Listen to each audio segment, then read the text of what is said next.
welcome back to another whiteboard chat, and today we are going to talk about methylation. So this one has been requested quite a few times actually, and I think it ties into all the other topics very nicely.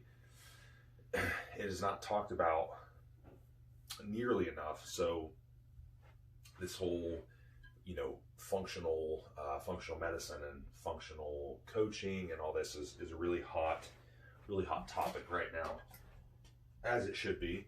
But we're always talking about detoxing estrogen and getting rid of androgen metabolism and hyperandrogenism and all these things. And we talk about liver detox phase 1 and 2 and this and that. And what is involved in pretty much, something that's involved in pretty much all these processes, well, a lot of other processes, is methylation. So methylation is literally, you take a methyl group, which we'll talk about some different methyl donors, and you donate this methyl group to some kind of substance, and now that substance can perform a process. So it can be DNA or a type of protein, things that essentially perform functions in the body. Okay, so methylation is happening all the time, different portions of the body in different capacities, and there's all kinds of different protective processes that come along with protective processes, and also kind of like checks and balances that come along with methylation. Okay, so cardiac processes, hormone processes, even things like cancer, tumor growth. Okay, so a lot of what happens with methylation at a DNA or gene level is it's turning on and off switches. Okay, so things that we don't really want to be turned on or things that we don't really want to be turned off could be affected by methylation.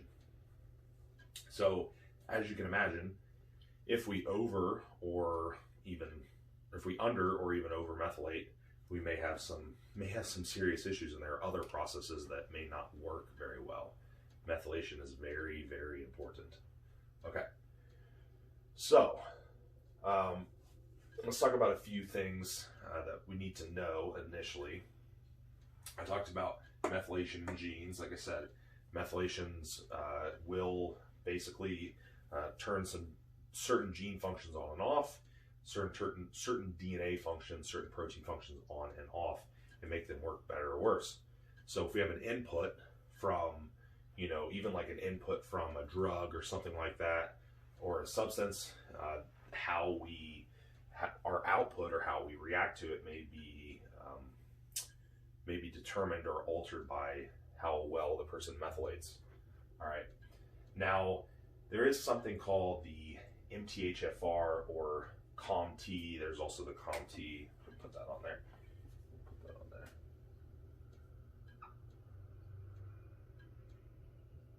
I don't know if there's a dash in there or not, but anyhow, these are mutations, so genetic mutations.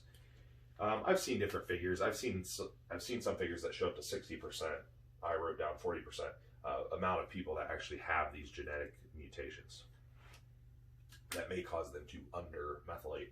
Now, you can fix these things by supporting the methylation process with methyl donors and dietary precautions and things like that. So it's not like this is a death wish or anything, but it is something to consider. Somebody that doesn't support their methylation very well and lacks a lot of these like methyl donors and things in their diet, or doesn't supplement, and they have a genetic mutation like this that could potentially open them up to a lot of processes really kind of going, I guess, haywire on them and just not working correctly, and even diseases forming. So in the long term, disease formation is definitely an issue for people that undermethylate.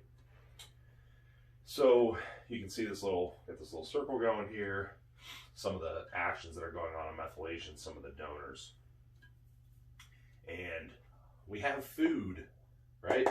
So food actually will contribute, because it contributes methionine, which is one of our main methyl donors. That is an amino acid. And food can contribute a lot of methyl donors, actually. So SAMe is a big boy here. SAMe is one of our main components that we need to methylate. And we also have a couple other things going on in this secondary pathway is the sulfuration pathway, okay? B6 and TMG. So TMG is trimethylglycine, which is literally another name for betaine, more or less.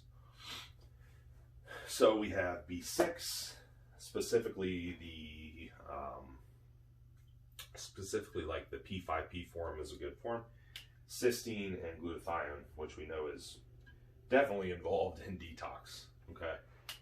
Now, let's talk about methyl donors, methyl burners, methyl blockers. Okay. So we know what the heck actually we need, we need to take in and maybe should have taken.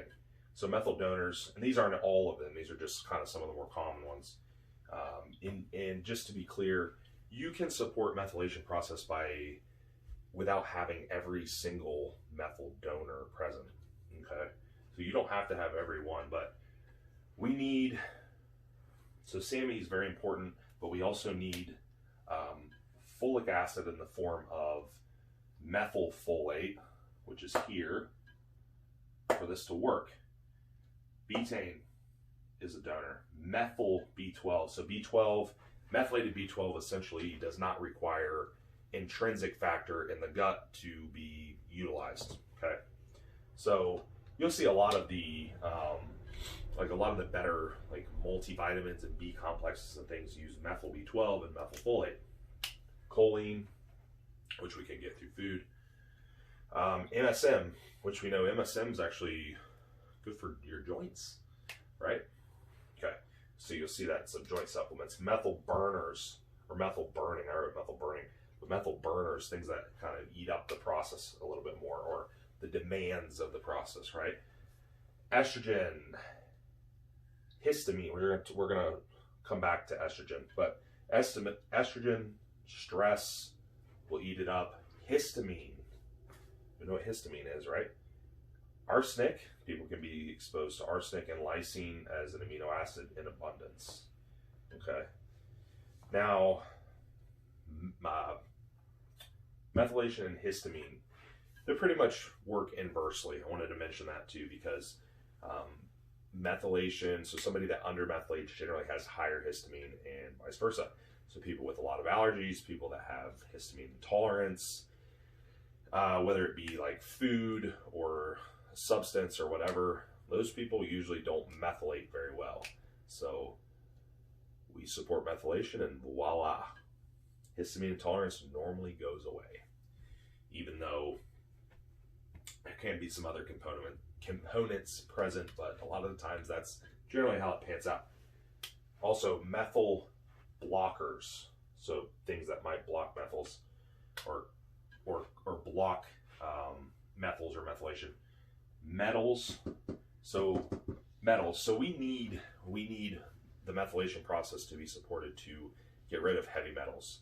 So we are exposed to heavy metals all the time, some people more than others, depending on like the industry they work in and what their chemical exposure on that, and toxins, metals and toxins, these are toxins. We're exposed to tons of stuff all the time. So if we do not methylate well, we do not get rid of those things very well. Okay, alcohol as a methyl blocker. Inflammation. So you will often see people that undermethylate have high IL-6, pretty common inflammatory marker, high TNF alpha, pretty common inflammatory markers. Like you'd see a pretty much direct correlation there. Correlation, I think that's a word. Maybe it is. So yes, inflammation in any, really like any systemic inflammation, those cytokines and things that go up.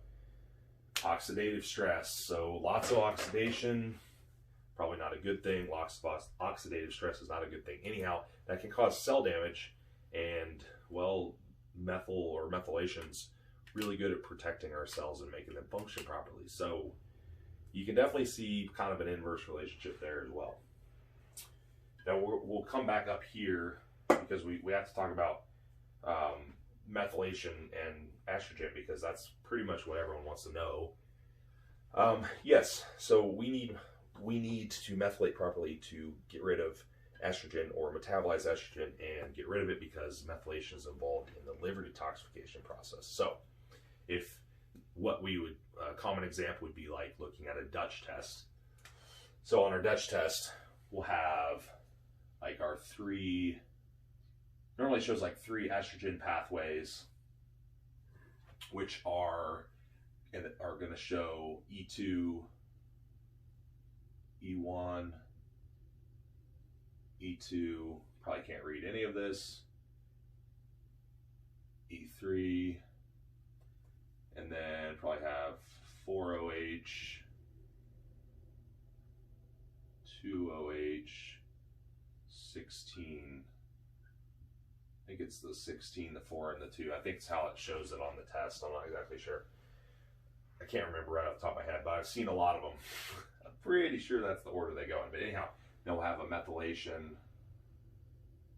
meter down here. Little meter's low.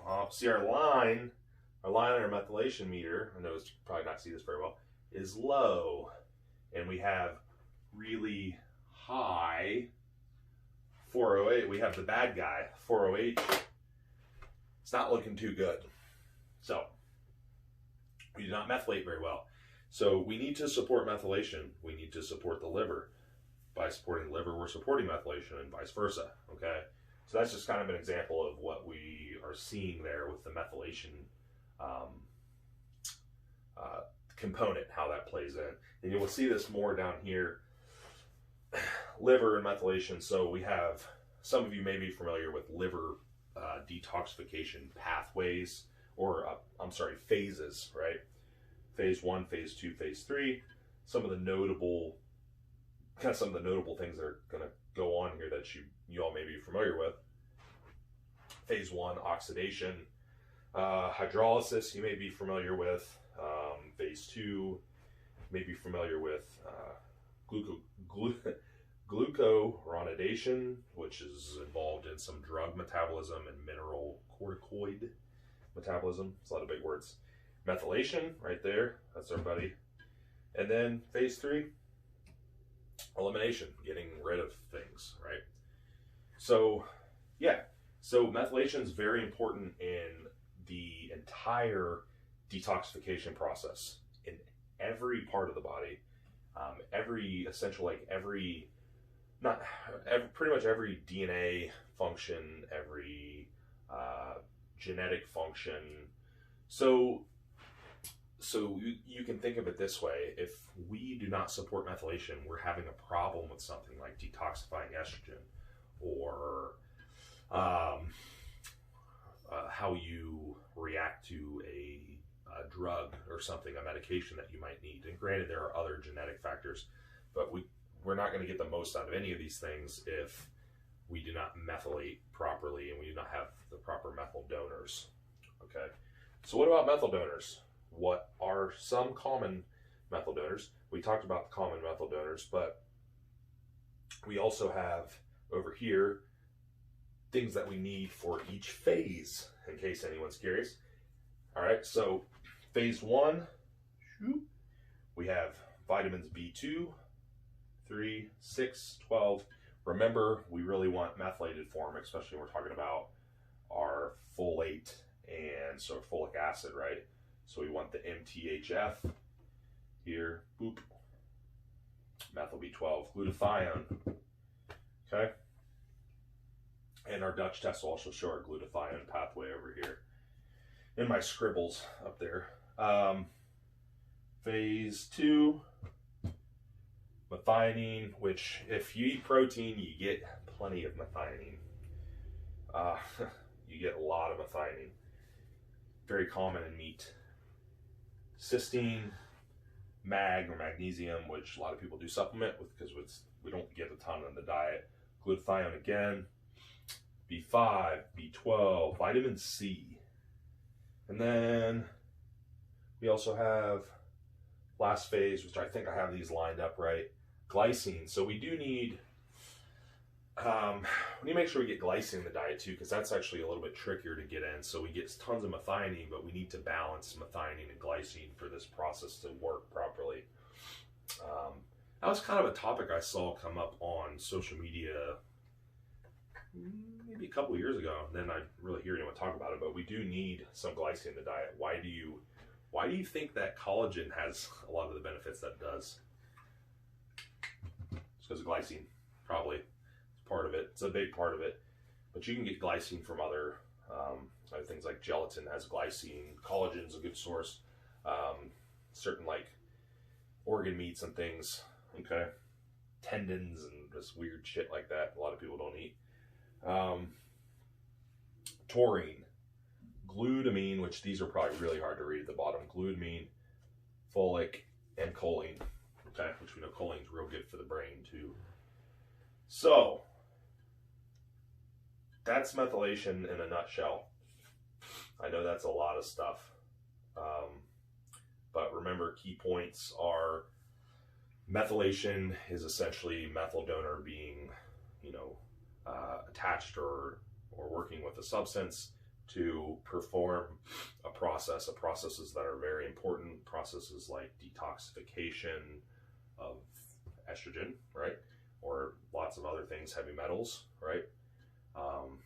And then also protective processes, cardioprotective, cancer protective, a lot of processes that we need to occur regularly to keep us healthy and safe. So I hope that was helpful. I know that's probably just makes a lot of people want to learn more about it, because that was kind of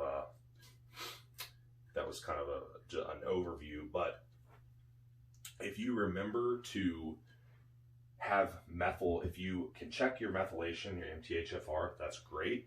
But if not, if you remember to have methyl donors in your diet, not have control methyl burners, not have too many methyl blockers, you're going to pretty much support this process, okay? So keep that in mind, and you're off to a really good start, and the rest is kind of just bonus. So hope that helps. Talk to you guys next time.